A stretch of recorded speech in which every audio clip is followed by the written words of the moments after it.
प्रति सर्वप्रथम मैं अपने श्रद्धासुमन अर्पित करता हूं और आज के इस स्वराज स्वाभिमान यात्रा के तीसरे चरण के दूसरे दिन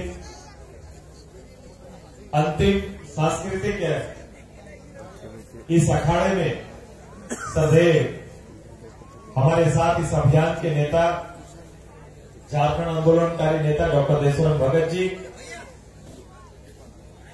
मंच में हमारे साथ आपके इस जिले के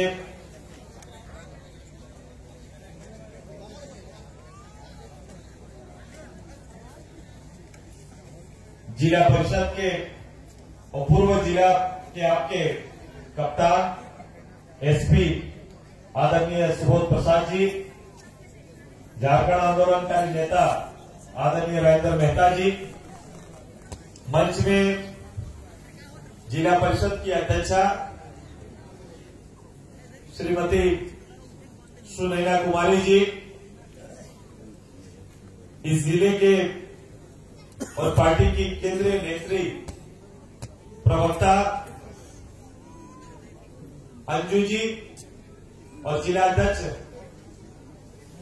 लोहरदगा,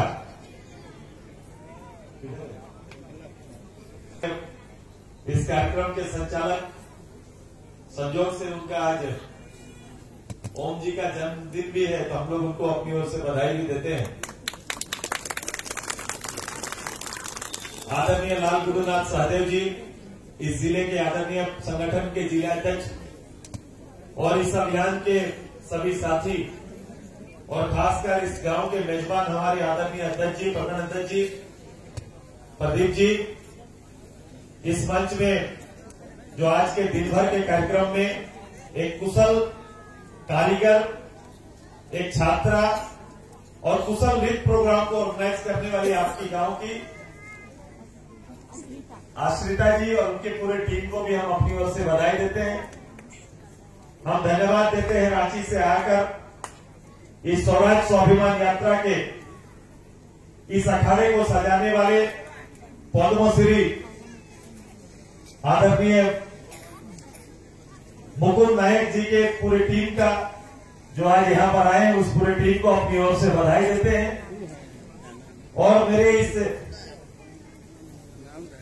हमारे इस गांव के सम्मानित पंचायत समिति के प्रतिनिधि, सम्मानित उप मुखिया जी, यहां पर उपस्थित सभी वार्ड मेंबर, महिला समूह की सारी दीदियां, गांव के हमारे इस परिवार से जुड़े हुए सभी मेरे सम्मानित अभिभावक, हमारे नौजवान साथी, पत्रकार मित्र, आप सभी को भीठा गांव के इस संध्या बेला में, इस रात्रि बेला में मैं अपनी ओर से सभी का अभिनंदन करता हूं, जोहार करते हैं सभी।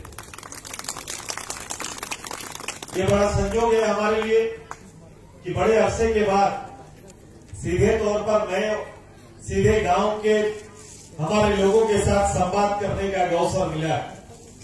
हमने 2 अक्टूबर से पूरे राज्य भर में स्वराज स्वाभिमान यात्रा प्रारंभ किया है।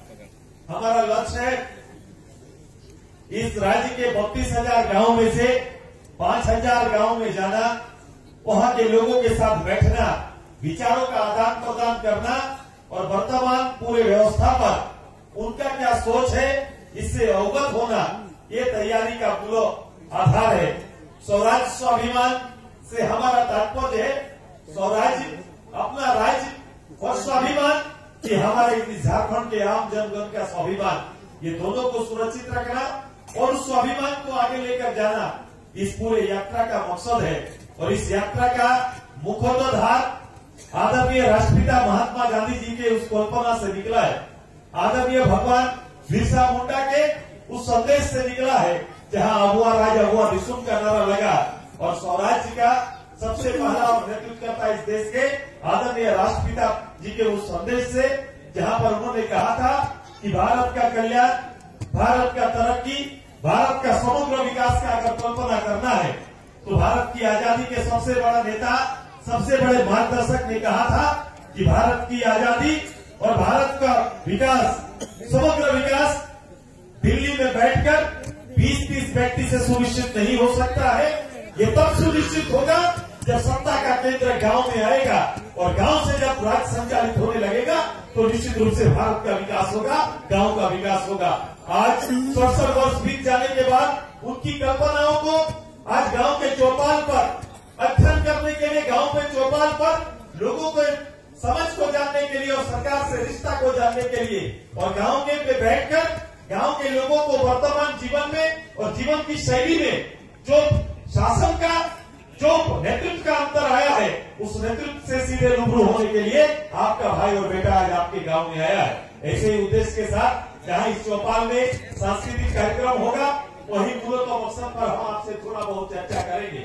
मैंने बोलने का अवसर दिया तो मेरी एक छात्रा और यहाँ के खासकर संस्कृति कर्मी या फिर अपने हाथ में हुनर लेके अपना नेतृत्व का जौहर दिखाने वाली, उन्होंने कहा कि दादा मेरे गांव में मेरे साथ काम करने वाले इस टीम में जो महिलाएं हैं इनको पेंशन नहीं मिलता है, तो इनको अलावा इस गांव में और भी लोग होंगे जिनको पेंशन नहीं मिलता होगा।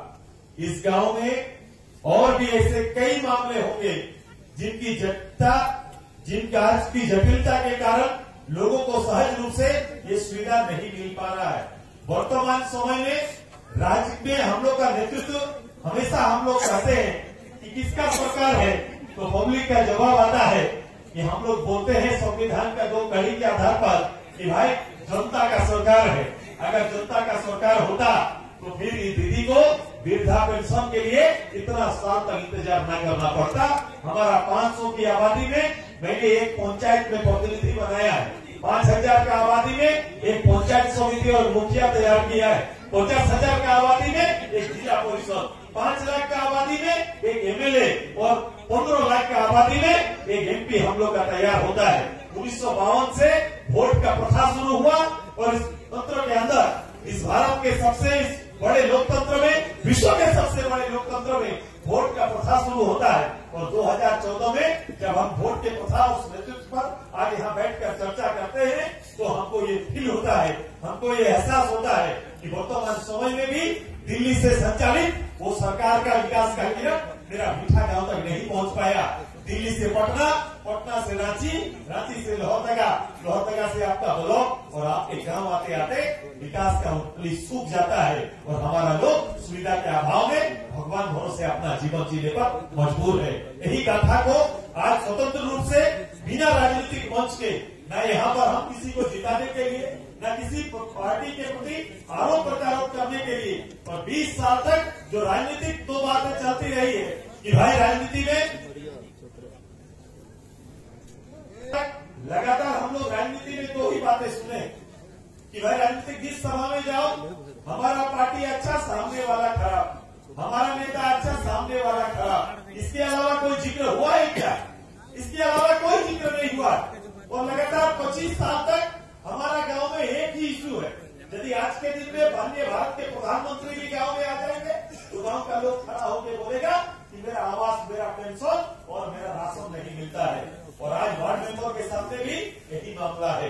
तो आज के दिन में बुनियाद के लिए और बुनियादी से सुविधा या लोक कल्याणकारी कार्यक्रम जब सरकार प्रारंभ किया 1980 से आज तक हमारा 2 मूलतः योजना, जो आवास का योजना प्रारंभ 1980 में हुआ या फिर पेंशन का योजना 1980 में प्रारंभ हुआ, आज तक मेरा गांव में ये योजना का किरण पूर्णतः पहुंच नहीं पाया। ये बात जब सरकार के सामने या फिर मुख्य स्तर पर हम लोग इन बातों का चर्चा करते हैं तो लोग कहते हैं कि ऐसा नहीं है, बड़े बड़े पोस्टर अखबार में रोज विकास का काम निकलता है, आप जो बोल रहे हैं ये गांव में ऐसा नहीं है। तो सुरेश महतो ने भी तय किया कि वास्तव में सरकार को आईना दिखाना जरूरी है कि जो आप रांची सचिवालय में बैठकर बात करते हैं तो मेरा मीठा गांव में ऐसा नहीं है। और इसको सत्यापित करने के लिए आपका भाई 5000 गांव झारखंड में घूमने का निर्णय लिया और घूम के लोगों की जुबानी और गांव का हाल सीधे तौर पर बताने के लिए आपका भाई कार्यक्रम निकाला है। ये स्वराज्य कि हमारा राज्य कहाँ है और गांव का स्वाभिमान कहाँ छिपा हुआ है। इस सरकार के कार्यक्रम में हम कहाँ है, मेरी ये भीड़ कहाँ है, मेरे ये जनता कहाँ है, मेरी पब्लिक कहाँ है, एक गरीब माँ कहाँ है, एक नौजवान अपना रोजगार कहाँ खोज रहा है, ये सारे प्रश्नों को एक साथ मिलकर हम लोग कदम ताल कर रहे हैं। वर्तमान समय में 1952 का कल्पना था कि जनता का चुना हुआ पब्लिक का राज होगा। लेकिन आज 2014 आते आते ये पब्लिक का राज निकल के वीडियो का राज बन गया है कि वीडियो इच्छा करेंगे तो गांव में कुछ सेवा हो सकता है, उनका इच्छा ना होगा तो नहीं हो सकता है। यहाँ बैठे मेरा जनप्रतिनिधि मुखिया, मेरा प्रतिनिधि मुखिया, मेरा पंचायत, मेरा जिला परिषद, ये लोग इच्छा भी रखेंगे, हमारा एमएलए इच्छा भी रखेगा, एमपी इच्छा भी रखेंगे तो कल किसी को आवास नहीं दिला सकते हैं। आवास तब मिलेगा जब वीडियो का इच्छा होगा। नहीं तो वीडियो के इच्छा के बगैर हमारा आवास नहीं बन सकता है, सीओ के इच्छा के बगैर हमारा पेंशन नहीं बन सकता है और थाना के इच्छा के बगैर गरीब परिवार को न्याय नहीं मिल सकता है। आज जनप्रतिनिधि के यहाँ से ये जनता का ताकत निकल के झारखंड सरकार जहाँ लिखा हुआ है, भारत सरकार जहाँ लिखा हुआ है वहाँ नियुक्त हो गया। जिनका काम सरकार की योजनाओं का संचालन करना था वो लोग मालिक बन के बैठ गए हैं और कहीं न कहीं जनता भटकाव पर है। और ये बात राजनीतिक कार्यकर्ता मूल्यांकन नहीं कर पा रहे हैं कि मालिक हम है कि मालिक का अधिकार हमने किसी और को दे दिया। आज बड़ा ही बैठ के चिंता करने का समय है। कल भी चुनाव होगा, कौन आएंगे कौन चले जाएंगे।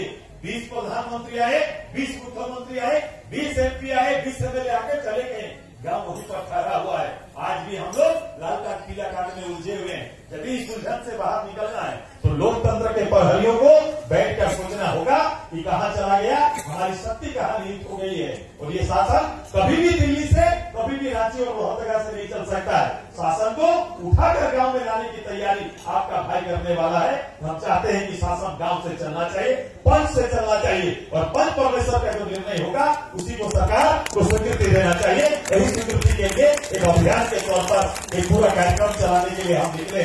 हमें आपका आशीर्वाद चाहिए कि ये लड़ाई लड़ा जाए कि नहीं, लोग को फ्री बनाया जाए कि नहीं। बिना पैसे का कुछ काम नहीं होता, ये सत्य है, ये सत्य है कि नहीं, सच्चाई है ना।